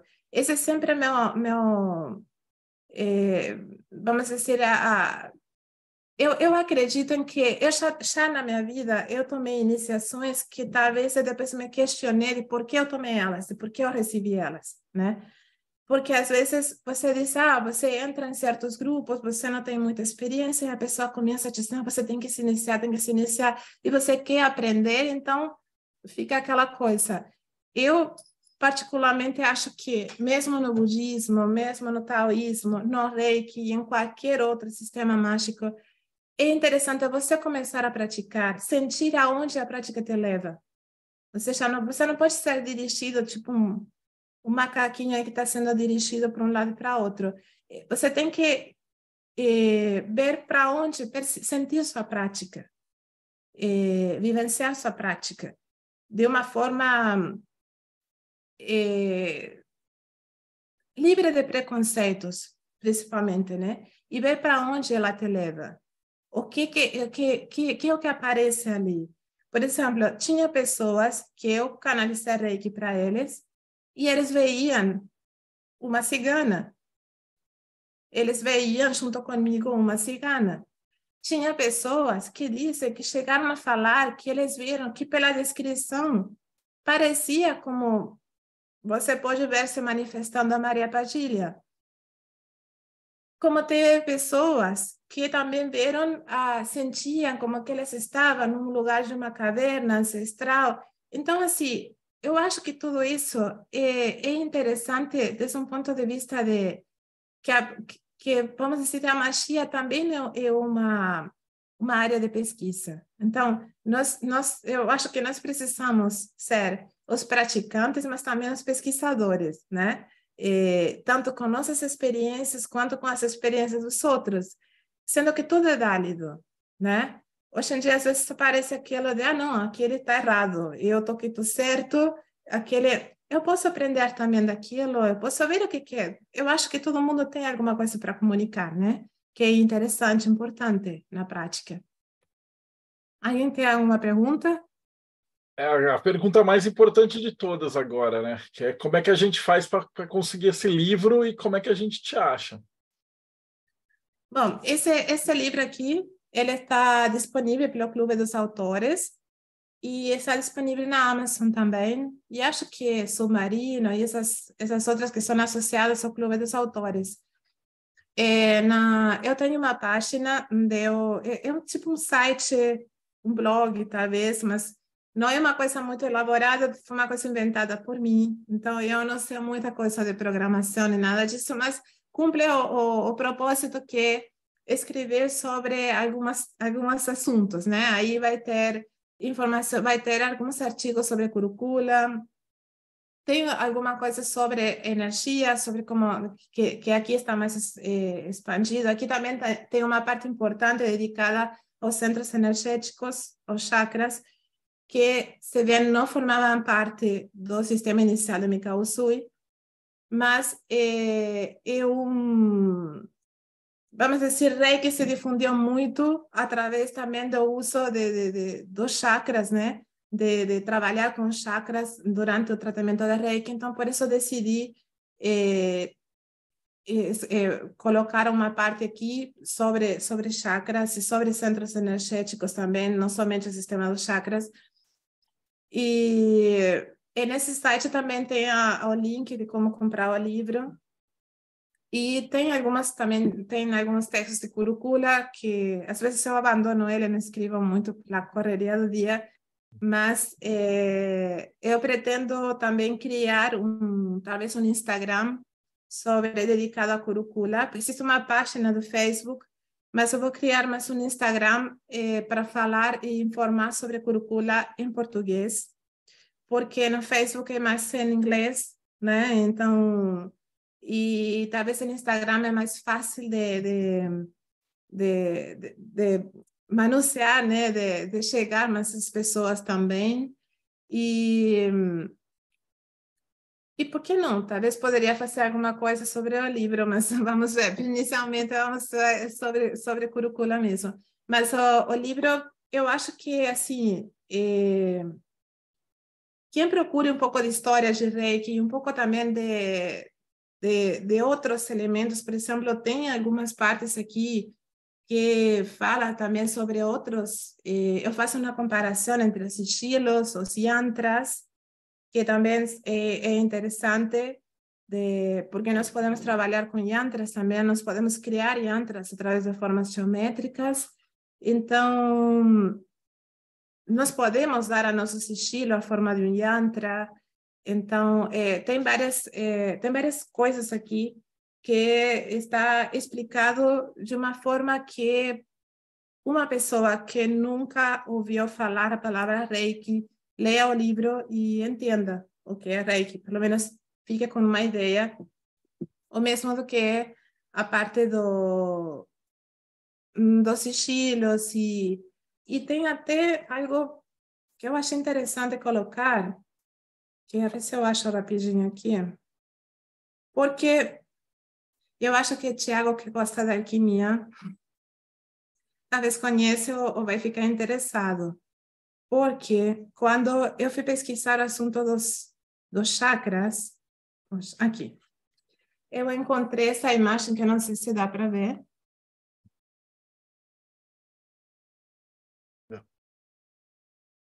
Essa imagem, ela era de Johann Georg Gitschel. Gitschel nunca teve contato, pelo que eu pesquisei, nunca teve contato com questões indianas ou coisas similares, né? Só que ele desenvolveu isso aqui, em parte de sua obra alquímica, no qual nós podemos encontrar uma, vamos dizer, uma referência ou alguma coisa muito similar ao sistema de chakras. Aí, o que eu estou mais ou menos dando a entender aqui, ou também sugerindo aqui, e é que nós falamos de chakras porque alguns rishis, né, os sábios da Índia, viam certos lugares onde a energia se condensava de uma forma diferente. E daí surgiu o sistema de chakras, que tem sistemas de 7, de 8, de 12, o mais conhecido de 7, né? A mesma coisa é quando se fala dos haras, e todo isso do Hara principal, que falam mais está mais relacionado às artes marciais japonesas e que mais, no Japão fala mais do Hara do que dos chakras propriamente dito em algumas correntes, né, em algumas escolas, mas é que ele, supostamente, ele viu isso através de suas práticas. Então, é interessante que ele chegou a conclusões muito parecidas com as que chegaram alguns sábios indianos antes dele, né?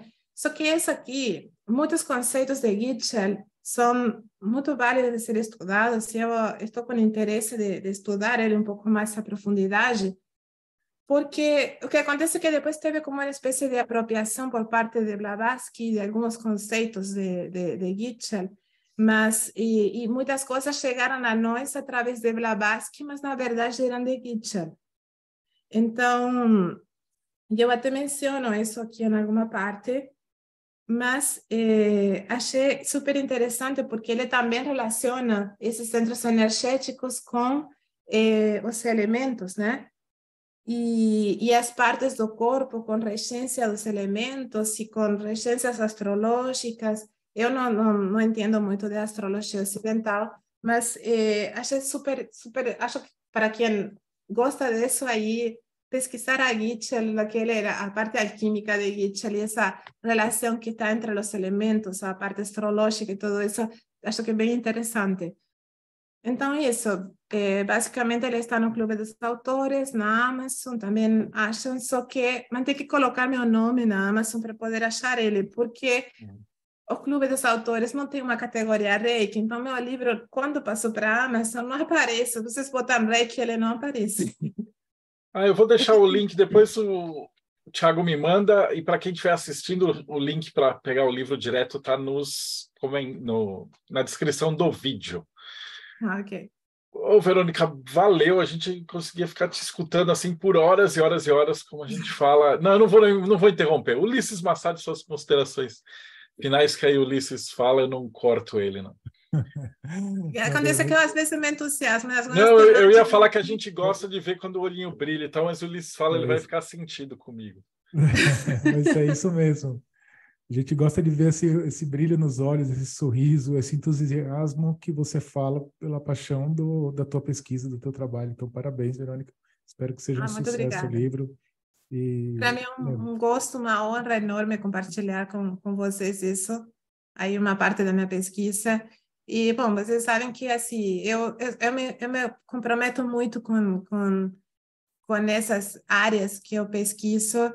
E, assim, por exemplo, a outra coisa que para mim é extremamente comovente falar é sobre a Maria Padilha, mas já tem outra questão. Mas, para mim, a pesquisa sobre esses espíritos femininos, também a pesquisa sobre praticantes femininas de diferentes linhas, para mim, sobretudo dentro do budismo vajrayana, para mim, foi algo muito que me ajudou muito em determinada época que eu sentia que não tinha espaço algum para a minha prática, que eu só estava dedicada a ser mãe, a ser dona de casa e essas coisas, e não tinha espaço para a minha prática e para outras coisas. Então, eu acho que, às vezes, é interessante a gente compartilhar as experiências assim, porque talvez outras pessoas que estão passando, também homens que podem estar passando por outras situações que, às vezes, parece que não se dá aquele momento, aquele encaixe para você praticar. É interessante você saber transformar aquela experiência numa prática, né? Maravilhoso. Robson Belli, considerações finais. Bom, como morador do Japão e mestre Reiki, eu não ouvi nenhuma bobagem hoje. Ainda que muitas pessoas queiram se validar em cima de certas situações, é importante mencionar que o que ela falou em relação ao Reiki é plenamente verdade, pelo menos na minha opinião. É importante que a pessoa tenha uma orientação, que ela receba uma instrução para poder ministrar Reiki, obviamente. Afinal, se você diz ser de uma técnica, você tem que aplicar aquela técnica. Mas também é importante que a pessoa não fique presa ou não crie fantasias com relação ao reiki como, eu iniciei nível 1 com fulano de tal, agora vou iniciar com fulaninho nível 2 e vou ser perseguido por espíritos. Não, amigo, não vai. Então, é muito importante isso também, que as pessoas entendam que elas têm liberdade para ir para cá ou para lá. Se não gosta do seu orientador aqui, vai para outro. E eu não tenho nada muito assim contra para dizer, estou bastante satisfeito com a palestra, porque foi bem interessante e, bom, vou demorar alguns meses, né, para receber meu livro, então vou ter que esperar, fazer o quê? Muito obrigado, Verônica, E quem quiser conhecer um pouquinho mais da magia de Tritêmios, acessa aí tritêmios.com.br. Nós temos grupo no Facebook, no Telegram. Todo mundo é bem-vindo, diferente do enoquiano. Mas nós também temos regras. Então, por favor, entre lá, leia as regras, participe, fique à vontade. Nós falamos sobre magia, sobre esteganografia, sobre linguagens estranhas e criptografia.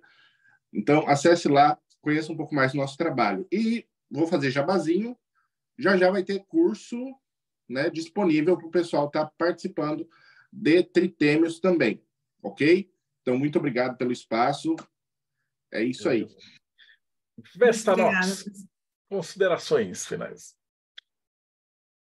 Eu amei. Finalmente tive a oportunidade de interagir com Verônica, que é uma mulher que eu admiro profundamente, que tem um trabalho extremamente significativo, né? E que está nesse lugar muito especial para mim. E eu gostei muito do que foi dito, né? Quem me conhece um pouquinho sabe que é exatamente a minha vibe, a vibe rebelde, a vibe das deusas mais sombrias, revolucionárias. Eu acho que tem tudo a ver e eu fiquei super interessada. Com certeza vou comprar esse livro. Não sei nada de reiki, então vou começar por aí, né? Só recebi já a técnica, mas nunca estudei. Então, muito obrigada. Foi uma noite de muitos aprendizados, né? E aí, agora, o meu jabá, eu tenho muitas coisas para dizer, vou tentar ser rápido. Primeiro, a revista Quelar, é a revista feita por mulheres, né? Somente textos aí de mão esquerda, bruxaria profana, muito interessante, publicada pela Manos Glória, é só entrar em contato com a editora para adquirir. A de Robson vai chegar no Japão. E a gente vai ter novidades em agosto do Bruxas Profanas, vamos voltar com o curso e vamos ter, inclusive, novidades para os homens que já vieram perguntar, mas a gente quer comprar também. Vai ter novidade para vocês em breve, então aguardem. E a gente também vai voltar com o projeto ao vivo, muita novidade aí do Bruxas Profanas. E também o Círculo Escarlate, que eu saiba é o único círculo telêmico de mulheres aqui do Brasil. Se você tem interesse, se você é mulher e quer um ambiente seguro, nunca encontrou esse ambiente em Telema, talvez o círculo seja para você e te interesse, então eu te convido a conhecer o meu trabalho dedicado a Babylon, dentro desse viés telêmico, dentro desse viés herético, profano, lá no meu Instagram, que é @vesta.nox, ou no meu site, que é vestanox.com.br. Tiago Tamosauskas, tem reiki no Morte Súbita? Tem reiki pela Verônica. Quem quiser, é só entrar lá na busca. Se você escrever reiki ou Verônica, o primeiro artigo que vai ter é justamente a introdução do livro dela, já com o link para que você comprar lá no Clube dos Autores, se interessar. Verônica, mais uma vez, muito obrigado por estar aqui com a gente. O Ulisses fala, né, do brilho nos olhos, mas olha, no seu caso dá para escutar de olho fechado, porque a gente sente o domínio e a paixão do que você fala pelo seu tom de voz. É maravilhoso poder escutar você. A gente poderia escutar por muito, muito tempo, como o Marcelo falou. E tá, né, sempre convidada para escrever ainda mais para o Morte Súbita, que sempre que você manda algum texto para lá é muito sucesso. A nossa equipe de advogados e vendedores está trabalhando para convencer ela a mandar mais texto para a gente. Bom, para quem não conhece, mortesubita.net está no ar desde 1996, com o nosso objetivo de levar conhecimentos proibidos ao alcance de todos. Nós nunca cobramos e nunca vamos cobrar pelo conteúdo, então é só entrar lá, acessar e vai ter de tudo lá. Tem telema, tem satanismo, tem maçonaria, tem enoquiano, tem magia salomônica, tudo que você puder imaginar, tudo de graça. Agora, se você começar a acessar demais, você se sentir deslocado quando não falam mais de ocultismo, se você acessa obsessivamente na hora do trabalho, na escola ou na cama, se os amigos e familiares já não conseguem mais acompanhar o seu vocabulário, aí considere acessar o catarse.me/morte súbita e colaborar e fazer parte do problema. Vai ter todo mundo muito bem-vindo, que a gente está precisando sempre de mais gente com a gente. Maravilha, muito agradecido, Verônica, Ulisses, Vesta, Robson, Thiago, e vocês que acompanharam a gente. Então não esquece, dá like, segue o canal e acompanha a gente, que a gente vai ter novidades em breve. Vai voltar o simpósio de hermetismo esse ano.